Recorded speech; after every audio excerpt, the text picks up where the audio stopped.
சோனா குருவி அந்த காட்டுல இருந்த ராணா குருவியை கல்யாணம் பண்ணிக்கிட்டு வந்து 6 மாசம் தான் ஆகியிருந்தது. சோனா குருவி இப்ப முட்டையிட வேண்டிய நேரம்.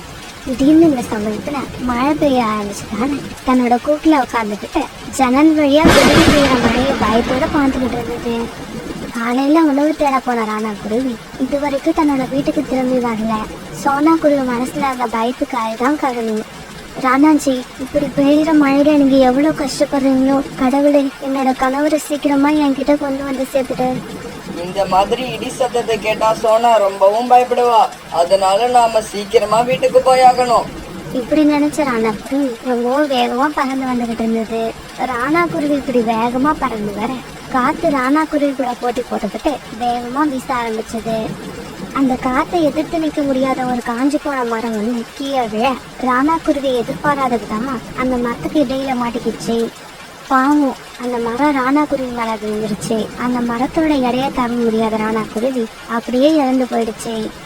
இதுக்கு மேலேயே என்னால வீட்டுக்குள்ள உட்கார்ந்து இருக்க முடியாது. வெளியில போய் என் கணவர் வந்துகிட்டு இருக்காரான்னு பார்ப்போம். நினைச்ச சோனா குருவி உடனே வீட்டை விட்டு வெளியில பறந்து வந்தது.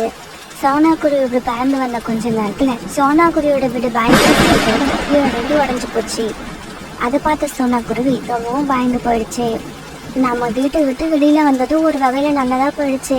இல்லைன்னா நம்ம நிலைமையை நினைச்சு பார்க்கவே பயமா இருக்கு.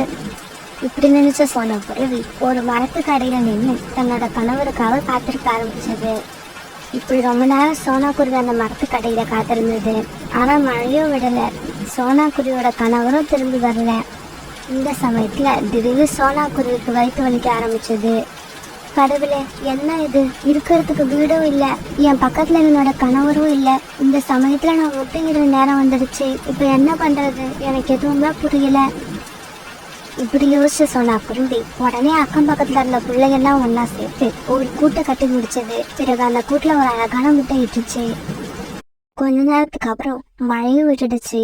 சோனா குருவி ஒரு மரத்துக்கு அடியில முட்டையோட உட்கார்ந்து இருக்கத பார்த்த காலுக்காக அங்க வந்தது. சோனா, வீட்டுக்கு என்ன ஆச்சு? அது எப்படி இடிஞ்சு விழுந்தது? காலண்ணா, மழையும் காத்து ரொம்ப வேகமா வீசப்ப என்னோட வீடு இடிஞ்சு கீழே விழுந்துடுச்சு. நல்ல வேலையா வீடு இடிஞ்சு விழுறப்ப நான் வெளியில வந்துட்டேன். அப்புறம் மழை பெய்யறதுக்கு முன்னாடி உணவு தேட போன என்னோட கணவர் இன்னும் வீட்டுக்கு திரும்பி வரல. தயவு செய்து நீங்க என்னோட கணவரை கொஞ்சம் தேடி பார்த்து அழைச்சிட்டு வாங்க. என்னால இந்த முட்டையை விட்டுட்டு எங்கேயும் போக முடியல. சோனா, நீ முட்டைய பத்திரமா பாத்துக்க. நான் போய் ராணா எங்க இருந்தாலும் சீக்கிரமா அழைச்சுக்கிட்டு வரேன். இப்படி சொன்ன காலுக்காக உடனே ராணா குருவியை தேடி பறந்து போச்சு. இப்படி போன காலுக்காக ஒரு இடத்துல மரம் மேல விழுந்ததால இறந்து கிடந்த ராணா குருவிய பாத்துட்டுச்சு. இத பார்த்த காலுக்காகத்தோட மனசு ரொம்பவும் கஷ்டப்பட்டுச்சு.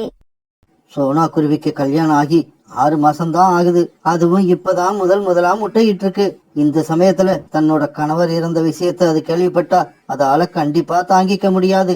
நெஞ்சு வெடிச்சு செத்தாலும் செத்துடும். அதனால அதோட முட்டையிலிருந்து குழந்தை பிறக்கிற வரைக்கும் ராணா இறந்த செய்திய சோனா குருவி கிட்ட சொல்லவே கூடாது. இப்படி யோசிச்ச காலுக்காக பிறகு சோனா குருவி கிட்ட வந்தது. காலண்ணா, அவரை பாத்தீங்களா? அவர் எங்க இருக்காரு? இங்க பாரு சோனா, நீ பயப்படுறதுக்கு எதுவும் இல்ல. மரம் வெட்டுற வேலைக்கு இங்க இருந்து நிறைய பறவைகளை தூரமா உள்ள காட்டுக்கு அழைச்சுக்கிட்டு போயிருக்காங்க. இப்ப கொஞ்ச நாள் வேலை இல்லாம இருந்ததால ராணா குருவியும் அந்த வேலைக்கு தான் போயிருக்கு. வேலைய முடிச்சிட்டு அவங்க திரும்பி வர்றதுக்கு இன்னும் 2 மாசம் ஆகும்னு கேள்விப்பட்டேன். அப்புறம் தான் இப்படி வேலைக்கு போற விஷயத்த உங்ககிட்ட வந்து சொல்ல நேரம் இல்லாததால ஒரு பறவை கிட்ட சொல்லி அனுப்பியிருக்கு. அப்படியா காயண்ணா? இப்பதான் என்னோட மனசு நிம்மதியா இருக்கு. இவ்வளவு நேரம் எதையோ நினைச்சு ரொம்ப பயந்துகிட்டு இருந்தேன். சோனா, இப்ப உங்ககிட்ட இருக்கிறதுக்கு வீடு இல்ல. இந்த நிலைமையில ராணா குருவியும் தூரமா உள்ள ஒரு காட்டுக்கு வேலைக்கு போயிடுச்சு. நீ ஒண்ணு பண்ணு, உன்னோட முட்டைய எடுத்துக்கிட்டு என்னோட வீட்டுக்கு வா. ராணா குருவி திரும்பி வர்ற வரைக்கும் எங்க வீட்லயே இரு. இப்படி சொன்ன காலுக்காக பிறகு தன்னுடைய வீட்டுக்கு பறந்து போச்சு. காலுஜி, எதுக்காக இந்த குருவி நம்ம வீட்டுக்கு வந்திருக்கு? கோரி, முதல்ல உள்ள போக வழி விடு. உன் கேள்விக்கு உள்ள வந்து பதில் சொல்றேன். இப்படி காவலோட வீட்டுக்குள்ள போன சோனா குருவி தன்னோட முட்டைய ஒரு கூட்டுல பாதுகாப்பா வச்சது. பிறகு காலுக்காக சோனா குருவிக்கு சாப்பிட தானியங்களை கொடுத்தது. சோனா குருவியும் அந்த தானியங்களை ரொம்பவும் ஆர்வமா சாப்பிட்டது. இதையெல்லாம் பார்த்த கோரிக்காகத்துக்கு ரொம்ப கோபம் வந்துருச்சு. உடனே காலுக்காகத்தை பக்கத்து ரூமுக்கு கூப்பிட்டு போன கோரிக்காகம் இப்படி பேச ஆரம்பிச்சது. காலுஜி, நீங்க மனசுல என்னதான் நினைச்சுக்கிட்டு இருக்கீங்க? இங்க பாரு கோரி, நான் சொல்றத கொஞ்சம் பொறுமையா கேளு. இப்படி ஆரம்பிச்ச காலுக்காகவும் நடந்தது எல்லாத்தையும் கோரிக்காகத்துக்கு பொறுமையா எடுத்து சொல்லுச்சு. நீ ஏன் சொல்லு. ஒரே நேரத்துல வீட்டையும் கணவனையும் பறி கொடுத்த இந்த சோனா குருவி இப்ப புதுசா வந்த முட்டையையும் பாதுகாக்க வேண்டியிருக்கு. இந்த நிலைமையில சோனா குருவிய தனியா விட்டுட்டு வர எனக்கு மனசு இல்ல. அதனாலதான் நம்ம வீட்டுக்கு அழைச்சுக்கிட்டு வந்தேன். காலுஜி, சோனா குருவியோட சூழ்நிலை இந்த அளவுக்கு மோசமா இருக்கும்னு நான் நினைக்கவே இல்ல. பாவம், இனிமே சோனா குருவிய பத்தி நீங்க கவலைப்படாதீங்க. அது முட்டையில இருந்து குழந்தை வெளியே வர வரைக்கும் நான் அதை பத்திரமா பாத்துக்கிறேன். இங்க பாரு சோனா, நீ இப்பதான் முட்டையிட்டு இருக்க. அதனால இனிமே காஞ்ச தானியங்களை நானே மறந்து கொடுத்தா கூட நீ சாப்பிடாத. பழங்கள் எங்க வீட்டுல நிறைய இருக்கு, அதை கேட்டு வாங்கி சாப்பிடு. இப்படி சொன்ன கோரிக்காகவும் பிறகு 2 பழங்களை எடுத்து சோனா குருவி கிட்ட கொடுத்தது. கோரியக்கா, நீங்களும் காலனாவும் என் மேல ரொம்ப அன்பு காட்டுறீங்க. இதுக்கு நான் எப்படி நன்றி சொல்ல போறேன்னே தெரியல. உண்ண உணவு, இருக்க இடம், இப்படி எல்லாமே கிடைச்சாலும் சோனா குருவியோட மனசு எப்பவும் ராணா குருவியை நினைச்சுக்கிட்டே இருந்தது. ராணாஜி, என்னையும் நம்ம குழந்தையும் பார்க்க சீக்கிரமா வாங்க. உங்களை பார்க்கணும் போல ரொம்ப ஆசையா இருக்கு. இப்படியே சில நாட்கள் நகர்ந்துச்சு. சோனா குருவியோட முட்டையில இருந்து ஒரு அழகான பெண் குழந்தை வெளியே வந்துருச்சு. காலண்ணா, உங்களுக்கும் கோரி அக்காவுக்கும் ரொம்ப நன்றி. நான் ரொம்பவும் கஷ்டமா இருந்த சூழ்நிலையில எனக்கு இடமும் உணவும் கொடுத்து உதவி பண்ணீங்க. உங்க 2 பேரையும் என் உயிர் உள்ள வரைக்கும் மறக்கவே மாட்டேன். நான் இப்ப என்னோட குழந்தைய தூக்கிட்டு உங்க வீட்டை விட்டு போறதுக்கான நேரம் வந்துடுச்சுன்னு நினைக்கிறேன். இங்க பாரு சோனா, என்ன நீ பைத்திய மாதிரி பேசுற? முட்டையில இருந்து நேத்துதான் குழந்தை வெளியே வந்திருக்கு. இந்த நிலைமையில இந்த குழந்தைய தூக்கிட்டு போய் உன்னால என்ன பண்ண முடியும்? உன்னோட கவனம் கொஞ்சம் சிதறினா கூட கழுகு கிட்ட உன்னோட குழந்தைய பலி கொடுத்துருவ. ஆமா சோனா, கோரி சொல்றது சரிதான். குழந்தை கொஞ்சம் பெருசாகிற வரைக்கும் நீ எங்க வீட்லயே இரு. அதுக்குள்ள ராணாவும் நம்ம காட்டுக்கு திரும்பி வந்துடும்னு நினைக்கிறேன். சரி கோரியக்கா, நீங்க சொன்னதை நான் ஏத்துக்கிட்டு இங்கே இருக்கேன். ஆனா இதுக்கப்புறம் என்னால உங்களுக்கு பாரமா இருக்க முடியாது. அதனால நீங்க என்னோட குழந்தைய பாத்துக்கோங்க. நான் காலன்னா கூட போய் உணவு தேடி எடுத்துட்டு வரேன். இப்படி சொன்ன சோனா குருவி பிறகு காலுக்காவது கூட உணவு தேட போச்சு. சோனா, நாம இந்த பக்கமா உணவு தேட போக வேண்டாம், மேற்கு திசையில போவோம். இல்ல காலண்ணா, இந்த திசையில போனா கண்டிப்பா உணவு கிடைக்கும். ஏன்னா ராணாஜி உணவு தேட என்ன இந்த பக்கம் தான் அழைச்சிட்டு வருவாரு. இல்ல சோனா, நான் சொல்றத கேளு. இந்த பக்கம் போனா நமக்கு உணவு கிடைக்காது. இப்பெல்லாம் இந்த பக்கம் உணவு தேடி போறவங்களுக்கு எந்த உணவும் கிடைக்கிறது இல்ல. காலுக்காவும் இப்படி சொல்லிக்கிட்டு இருக்கப்ப ஒரு மரத்துக்கடியில அடிபட்டு இறந்து போய் கிடந்த ராணா குருவியோட உடல சோனா குருவி பாத்துருச்சு. ராணாவோட இறந்து போன உடம்ப பார்த்த உடனே சோனா குருவி அழ ஆரம்பிச்சது. காலண்ணா, என்ன இது? நீங்க ராணாஜி எங்கேயோ தூரமும் உள்ள காட்டுக்கு போயிருக்கிறதா சொன்னீங்க. இங்க இறந்து கிடக்குறது யாரு? பிறகு வேற வழி இல்லாத காலுக்காகவும் நடந்த உண்மைய சோனா குருவி கிட்ட சொல்லுச்சு. சோனா, என்ன மன்னிச்சிடு. நீ அப்ப இருந்த நிலைமையில ராணா இறந்த செய்திய சொன்னா உன்னால தாங்க முடியாதுன்னு நினைச்சுதான் அப்படி ஒரு பொய்ய சொன்ன. பிறகு காலுக்காகவும் சோனா குருவியும் தங்களுடைய வீட்டுக்கு திரும்பி வந்தாங்க. வீட்டுக்கு வந்த காலுக்காகத்துக்கு திடீர்னு உடல்நிலை சரியில்லாம போயிடுச்சு. உடனே கோரிக்காகவும் சோனா குருவியும் காலுக்காகத்தை டாக்டர் கிட்ட அழைச்சிட்டு போனாங்க. இங்க பாருங்க, காலுவுக்கு இதயத்துல ஒரு சின்ன அடைப்பு இருக்கு. அத ஆபரேஷன் பண்ணனாதான் காலுக்காகத்தால உயிர் பழைக்க முடியும். ஆனா அந்த ஆபரேஷன் பண்ண 50,000 ரூபாய் பணம் செலவாகும். பிறகு காலுக்காகத்தை வீட்டுக்கு அழைச்சிட்டு வந்த சோனா குருவிக்கும் கோரிக்காகத்துக்கும் என்ன பண்றதுன்னு புரியல. மறுநாள் சோனா குருவி உணவு தேட பறந்து போச்சு. இப்படி பறந்து போன சோனா குருவிக்கு தானியங்கள் கொஞ்சமா தான் கிடைச்சது. இந்த தானியங்களை காலனும் கோரியக்காவும் சாப்பிடதான் சரியா இருக்கும். இப்படி நினைச்ச சோனா குருவி பசி அதிகமா எடுக்கவே பக்கத்துல இருந்த பசும்புல்ல சாப்பிட ஆரம்பிச்சிச்சு. பிறகு தன்னோட குழந்தைக்கும் கொஞ்சம் பசும்புல்ல எடுத்துட்டு போச்சு. சோனா குருவி வீட்டுக்கு போன உடனே கோரிக்கா அதுகிட்ட இப்படி சொல்ல ஆரம்பிச்சது. இங்க பாரு சோனா, இந்த புல்ல நான் சாப்பிடுறேன். நீ உன்னோட குழந்தைக்கு இந்த தானியங்களை கொடு. சின்ன குழந்தையால இந்த புல்ல சாப்பிட முடியாதுன்னு நினைக்கிறேன். இல்ல கோரியக்கா, இந்த புல்ல அப்படியே கொடுக்க போறது இல்ல. இதுல ரொட்டி தயார் பண்ணி கொடுப்பேன். இப்படி சொன்ன சோனா குருவி பிறகு தன்னுடைய குழந்தைக்கு அந்த பசும் புல்ல ரொட்டி தயார் பண்ணி கொடுத்தது. அந்த குழந்தையும் அந்த ரொட்டியை ஆர்வமா சாப்பிட்டுச்சு. அதை பார்த்த கோரிக்காவும் அந்த ரொட்டியை வாங்கி சாப்பிட்டு பார்த்தது. சோனா, இந்த ரொட்டியோட டேஸ்ட் ரொம்ப அருமையா இருக்கு. எனக்கு என்னவோ இதை நாம தயார் பண்ணி கடையில விற்பனை பண்ணலாம்னு தோணுது. ஏன்னா நல்ல ருசியா இருக்கிற இந்த ரொட்டிய எல்லா பறவைகளும் விரும்பி சாப்பிடுவாங்கன்னு நினைக்கிறேன். அதனால மறுநாளே சோனா குருவி நிறைய பொருட்களை கொண்டு வந்தது. பிறகு கோரிக்காவும் சோனா குருவியும் சேர்ந்து புல்லாலான ரொட்டியை தயார் பண்ணி விற்பனை பண்ண ஆரம்பிச்சாங்க. அந்த ரொட்டி புதுசாவும் நல்ல டேஸ்டாவும் இருந்ததால அந்த காட்டுல உள்ள நிறைய பறவைகள் வந்து ரொட்டியை விரும்பி சாப்பிட ஆரம்பிச்சாங்க. இப்படியே சில நாட்கள் நகர்ந்துச்சு. இப்படி அவங்களோட கடையில வியாபாரம் நல்லா நடந்தால சீக்கிரமாவே அவங்க காலுக்காகத்தோட ஆபரேஷனுக்கு தேவையான பழத்தை சேர்த்துட்டாங்க. அப்புறம் ஒரு நாள் காலுக்காகத்துக்கு பண்ண வேண்டிய ஆபரேஷனும் நல்லபடியா நடந்து முடிஞ்சது. சோனா, உண்மையிலேயே சொல்றேன், நீ மட்டும் இல்லன்னா இந்நேரம் என் கணவருக்கு ஆபரேஷன் பண்ணிருக்க முடியுமாங்கிறது சந்தேகம்தான். கோரி அக்கா, அப்படியெல்லாம் பேசாதீங்க. நீங்க எனக்கு செஞ்ச உதவிக்கு முன்னால நான் செஞ்ச உதவி சாதாரணம் தான். இன்னும் கொஞ்ச நாள் கழிச்சு சோனா குருவி தனக்காக ஒரு நல்ல வலிமையான வீட்டை கட்டி முடிச்சிருச்சு. பிறகு சோனா குருவி காலுக்காவும் கோரிக்காவும் இவங்க 3 பேரும் சேர்ந்து அந்த காட்டுல ரொம்ப காலத்துக்கு சந்தோஷமா வாழ்ந்து வந்தாங்க.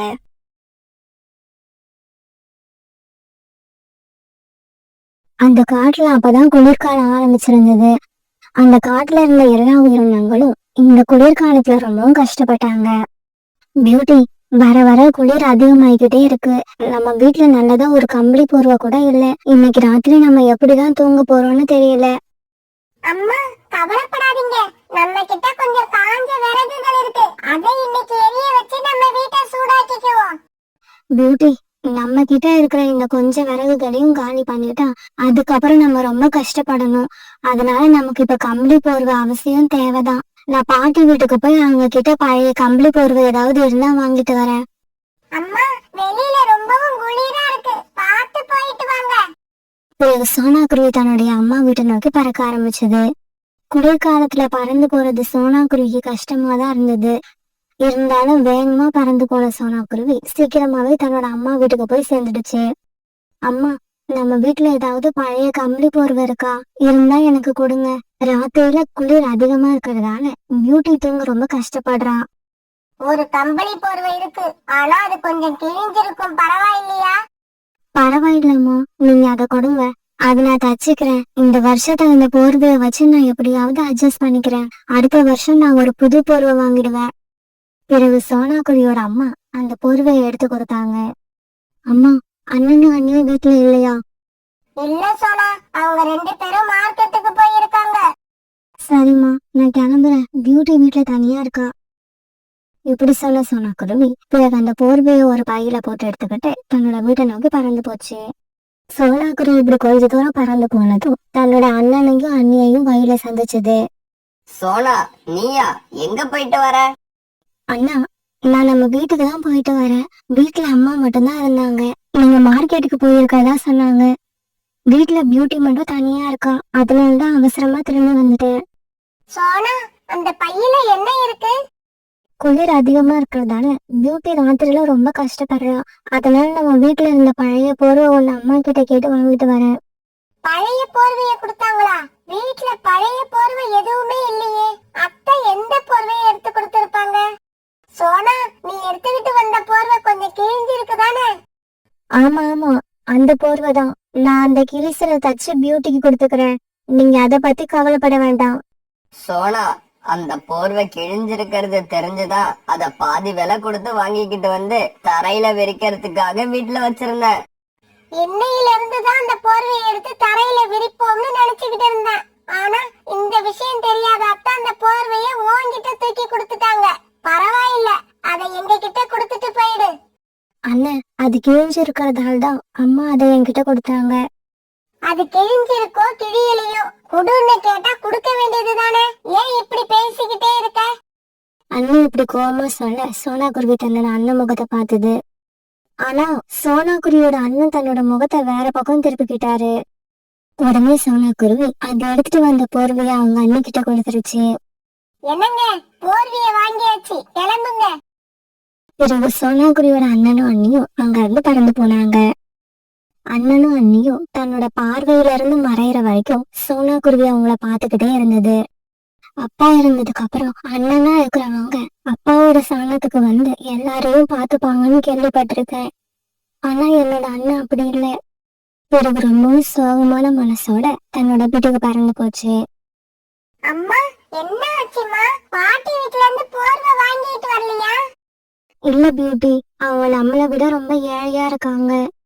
அம்மா போர்வை இல்லாம இன்னைக்கு ராத்திரி எப்படிதான் தூங்குறது? பியூட்டி, நம்ம கிட்டதான் கொஞ்சம் விறகு இருக்குல்ல, அதை வச்சு இன்னைக்கு ராத்திரியே ஓட்டிடுவேன். நாளைக்கு என்ன செய்யறதுன்னு அப்புறம் யோசிப்போம். காலுஜி, எனக்கு ரொம்ப குளிருது. நெருப்ப உண்டாக்குங்க. இந்த குளிர்ல என்னோட ரத்தம் எல்லாம் உறைஞ்சிடும் போல இருக்கு. கோரி, நம்ம கிட்ட இருக்கிற விறகெல்லாம் ஈரமான விறகாய் இருக்கு, எதுவும் எரியாது. அப்படின்னா சோனா குருவி வீட்டுக்கு போய் காஞ்ச விறகு இருந்தா வாங்கிக்கிட்டு வாங்க. இந்த குளிர்காலத்துல யாருமே காஞ்ச விறக கொடுக்க மாட்டாங்க. இங்க பாருங்க, சோனா என்கிட்ட 200 ரூபாய் கடன் வாங்கியிருக்கு. நான் இப்பவே போய் அந்த பணத்தை கேட்க போறேன். திரும்பி வரும்போது பணத்தோட வருவேன், இல்லன்னா விறகோட வருவேன். இப்படி சொன்ன கோரிக்காகும். பிறகு சோனா குருவி வீட்டுக்கு பறந்து போச்சு. சோனா, சோனா, கொஞ்சம் வெளியில வா. பிறகு சோனா குருவி கதவை திறந்துகிட்டு வெளியில வந்தது. சோனா, என்கிட்ட 200 ரூபாய் பணம் வாங்கி இருந்தல்ல, அதை சீக்கிரமா திருப்பி கொடு. கோரியக்கா, அந்த பணத்தை நான் உங்ககிட்ட இருந்து வாங்கும் போது 2 மாசம் கழிச்சுதான் திருப்பி கொடுப்பேன்னு சொல்லிட்டு தானே வாங்கினேன். இப்படி திடீர்னு வந்து கேட்டீங்கன்னா நான் எங்க போவேன்? நீ சொல்றது உண்மைதான். இருந்தாலும் எனக்கு இப்ப அந்த பணம் ரொம்ப அவசியமா தேவைப்படுது. கோரியக்கா, இப்ப என்கிட்ட 10 ரூபாய் கூட பணம் இல்ல. அப்படி இருக்கிறப்ப உங்க பணத்தை நான் எப்படி திருப்பி கொடுப்பேன்? சரி, அதை விடு. பணம் இல்லாட்டி பரவாயில்ல, உன் வீட்டுல இருக்கிற காஞ்ச விறகையாவது எனக்கு கொடு. கோரியக்கா, எங்க வீட்டுல போத்திக்கிறதுக்கு ஒரு போர்வை கூட இல்ல. இன்னைக்கு ராத்திரி அந்த விறகு எரிச்சுதான் நாங்க தூங்கி ஆகணும். இங்க பாரு சோனா, ஒண்ணு பணத்தை கொடு, இல்லன்னா உன் வீட்டுல இருக்க காஞ்ச விறகு கொடு. அப்படி எனக்கு கொடுக்கலன்னா என்கிட்ட இருந்து 200 ரூபாய் பணத்தை வாங்கிக்கிட்டு நீ என்னை ஏமாத்திட்டேன்னு இந்த காடு பூரா சொல்லுவேன். கோரிக்காவை இப்படி சொன்ன உடனே சோனா குருவிக்கு அழுகு வந்துருச்சு. எவ்வளவோ கெஞ்சி கேட்டுச்சு. ஆனா கோரி எதையும் காதுல வாங்கவே இல்லை. சோனா வீட்டுல அந்த விறகுல தூக்கிட்டு தன்னோட வீட்டுக்கு போயிடுச்சு. அம்மா இப்ப நாம என்ன பண்றது? வீட்ல இருந்த விறகையும் கோரி ஆண்டி தூக்கிக்கிட்டு போயிட்டாங்க. பியூட்டி, கடவுள் ஏன் இப்படி நம்மள சோதிக்கிறான்னு தெரியல. இப்படி சோதிக்கிறதுக்கு பதிலா நம்மள சாகடிச்சிடலாம். பியூட்டி, நீ எனக்கு மகளா பிறந்து எந்த சந்தோஷத்தையும் அனுபவிக்கல. நீ அனுபவிக்கிறது எல்லாம் எப்பவும் கஷ்டம்தான். வீட்டுக்கு வெளியில குளிர் காத்து வேகமா வீச ஆரம்பிச்சது. சோனா குருவியாலையும் பியூட்டியாலையும் வீட்டுக்குள்ள உட்காரவே முடியல. குளிர் ரொம்ப அதிகமா இருந்தது. அம்மா நமக்கு குளிராம இருக்க என்கிட்ட ஒரு ஐடியா இருக்கு. ஐடியாவா? என்ன ஐடியா? அம்மா எவ்வளவுதான் குளிரா இருந்தாலும் நம்ம வேகமா பறந்து போனா நம்ம உடம்புல ரத்த ஓட்டம் அதிகமாகி நமக்கு குளிரே தெரியாது. பியூட்டி, நீ சொல்றது சரி. அதுக்காக இந்த ராத்திரி நேரத்துல நம்ம எங்க பறந்து போறது? அம்மா நாம எங்கேயும் பறந்து போக வேண்டாம். நாம 2 பேரும் ஃப்ளை அண்ட் கேட்ச் விளையாடுவோம். நான் பறந்து போவேன், நீங்க என்ன துரத்திக்கிட்டே வந்து பிடிக்கணும். பியூட்டி, இப்படி நம்ம விளையாண்டுகிட்டே இருந்தா எப்பதான் படுத்து தூங்குறது? அம்மா ராத்திரி பூரா இப்படி விளையாடுவோம். பகல்ல சூரியன் வந்ததுக்கு அப்புறம் படுத்து தூங்குவோம். இப்படி பேசிக்கிட்ட சோனா குருவியும் பியூட்டியும் பிறகு ஃப்ளை அண்ட் கேட்ச் விளையாட ஆரம்பிச்சாங்க. பிறகு வீட்டை விட்டு வெளியில வந்த பியூட்டி வேக வேகமா பறந்து போச்சு. அம்மா என்ன கேட்ச் பண்ணுங்க பாப்போம். உடனே பியூட்டியை துரத்துக்கிட்டு சோனா குருவியும் அது பின்னாலேயே பறந்து போச்சு. ஒரு கட்டத்துல சோனா குருவி ரொம்பவும் காய்ச்சி போச்சு. அதால அதுக்கு மேல பறக்க முடியல. பியூட்டி, என்னால பறக்க முடியல, தயவு செய்து எங்கேயாவது உட்காரு, நான் ரொம்ப களைச்சு போயிட்டேன். இப்படி விளையாண்டுக்கிட்டே வந்த இவங்க தங்களுடைய காட்டை விட்டு ரொம்ப தூரம் வந்துட்டாங்க. இவங்க இப்படி விளையாடுறதையெல்லாம் ஒரு வனதேவதை பார்த்துக்கிட்டே இருந்தது. அடடா, இந்த குருவிகள் 2 பேரும் விளையாடுறாங்க. இத பாக்கும்போது எனக்கும் விளையாடணும்னு ஆசையா இருக்கு. இப்படி ஆசைப்பட்ட அந்த வனதேவதை உடனே சோனா குருவியும் பியூட்டியும் உட்கார்ந்திருந்த இடத்துக்கு போச்சு. இங்க பாருங்க குருவிகளே, நான் இந்த காட்டோட வனதேவதை. நானும் உங்க கூட விளையாட ஆசைப்படுறேன். தேவதைய பார்த்த பியூட்டியும் சோனா குருவியும் அதிர்ச்சியானாங்க. என்னது, நீங்க எங்க கூட விளையாட ஆசைப்படுறீங்களா? ஆமா, நானும் உங்க கூட விளையாட ஆசைப்படுறேன். இந்த சின்ன குருவி கூட சேர்ந்து நானும் பறந்து போறேன். நீங்க வந்து எங்களை கேட்ச் பண்ணுங்க. அம்மா இந்த ஏஞ்சல் என் கூட விளையாண்டா எனக்கு ஜாலியா இருக்கும். பியூட்டியும் அந்த வனதேவதையும் முன்னால பறந்து போனாங்க. அவங்கள பிடிக்கிறதுக்காக சோனா குருவி பின்னாலேயே பறந்து போச்சு. இப்படி இவங்க ரொம்ப நேரம் சந்தோஷமா விளையாண்டுக்கிட்டே இருந்தாங்க. இன்னைக்கு நான் ரொம்ப மகிழ்ச்சியோட இருக்கிறேன். அதுக்கு காரணம் நீங்க தான். நாளைக்கு இதே மாதிரி விளையாடி ஆகணும். நீங்க 2 பேரும் கண்டிப்பா வரணும். என்னது, நாளைக்கும் வரணுமா? போர்வையும் காஞ்ச விறகுகளும் நாளைக்கும் கிடைக்கலன்னா நாங்க கண்டிப்பா வருவோம். என்னது, போர்வையும் காஞ்ச விறகுகளுமா? நீங்க என்ன சொல்றீங்கன்னு எனக்கு புரியல.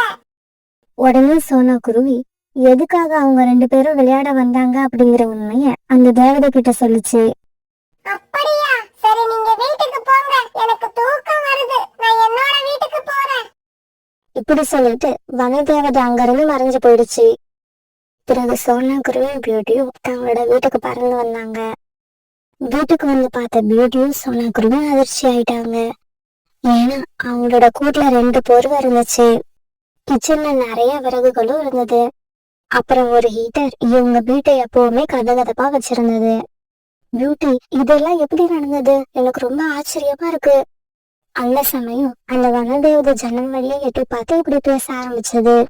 இங்க பாருங்க, இந்த போர்வை, ஹீட்டர், விறகுகள் இப்படி எல்லாத்தையும் நான் தான் உங்களுக்கு கொடுத்திருக்கேன். வனதேவதையே, எங்களுடைய நிலைமையை தெரிஞ்சு எங்களுக்கு உதவுன உனக்கு ரொம்பவும் நன்றி. இங்க பாருங்க, எனக்கு நன்றி எல்லாம் சொல்ல வேண்டாம். நாளைக்கு ராத்திரி வீடு கதகதப்பா இருக்குன்னு வீட்லயே படுத்து தூங்கிடாதீங்க. என் கூட விளையாட வந்துருங்க. வனதேவதை இப்படி சொன்னதை கேட்டுட்டு சோனா குருவி பியூட்டியும் மனசு விட்டு சிரிச்சாங்க.